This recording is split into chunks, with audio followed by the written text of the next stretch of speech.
இசக்கி அம்மன் வரலாறு பாகம் 14. இசக்கி அம்மன் மற்ற தெய்வங்களைப் போல இல்லை. அவள் அன்போடு அழைத்தால் ஓடோடி வருவாள். ஆனால் அவளை வழிபடுவதற்கென்று நம் முன்னோர்கள் சில வரைமுறைகளை வகுத்து வைத்திருக்கிறார்கள். ஆக்ரோஷமான தோற்றம் கொண்டிருந்தாலும் அவள் ஒரு தாய் உள்ளம் கொண்டவள். அவளை எப்படி குளிர்விப்பது? வாரத்தில் எல்லா நாட்களிலும் அவளை வணங்கலாம் என்றாலும் அவள் சக்தி உச்சத்தில் இருப்பது செவ்வாய் மற்றும் வெள்ளிக்கிழமைகளில்தான். குறிப்பாக செவ்வாய்க்கிழமை ராகு காலத்தில் மதியம் 3 மணி முதல் 4:30 வரை இசக்கி அம்மனுக்கு எலுமிச்சம்பழ தீபம் ஏற்றினால் நினைத்த காரியம் உடனே நடக்கும் என்பது பக்தர்களின் அசைக்க முடியாத நம்பிக்கை. அமாவாசை இருட்டில் அவளுக்கு நடக்கும் பூஜையே தனி சிறப்பு வாய்ந்தது.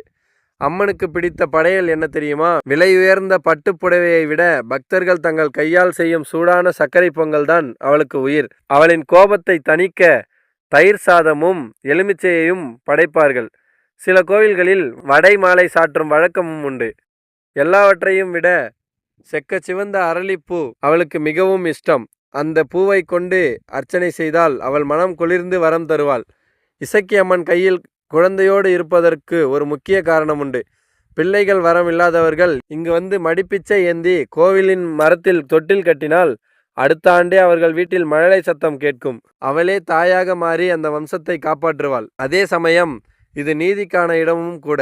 யாராவது உங்களை ஏமாற்றி விட்டார்களா, செய்யாத தவறுக்கு பழி சுமத்துகிறார்களா, வேறு எங்கும் செல்ல வேண்டாம், இசக்கி சந்நிதிக்கு வாருங்கள். அம்மா, எனக்கு அநீதி நடந்துவிட்டது என்று சொல்லி ஒரு எலுமிச்சம்பழத்தை வெட்டி அவள் முன் வைத்து முறையிட்டால் போதும். அந்த செட்டியாருக்கு நடந்த அதே கதிதான் உங்களை ஏமாற்றியவருக்கும் நடக்கும். நீதி தவறாத தெய்வம் அவள். சில ஊர்களில் அவளை மயான இசக்கி என்றும் வழிபடுவார்கள். பில்லி சூனியம் போன்ற தீய சக்திகள் ஊருக்குள் அண்டாமல் இருக்க அவள் சுடுகாட்டின் எல்லையில் நின்று காவல் காக்கிறாள். அவள் பெயரை சொன்னாலே துஷ்ட சக்திகள் தெரித்து ஓடும். முறையாக பூஜை செய்து மனதார வேண்டிக் கொண்டால் இசக்கி அம்மன் என்றும் நம் துணை இருப்பாள். இசக்கி அம்மன் வரலாறு இத்தோடு முடியவில்லை.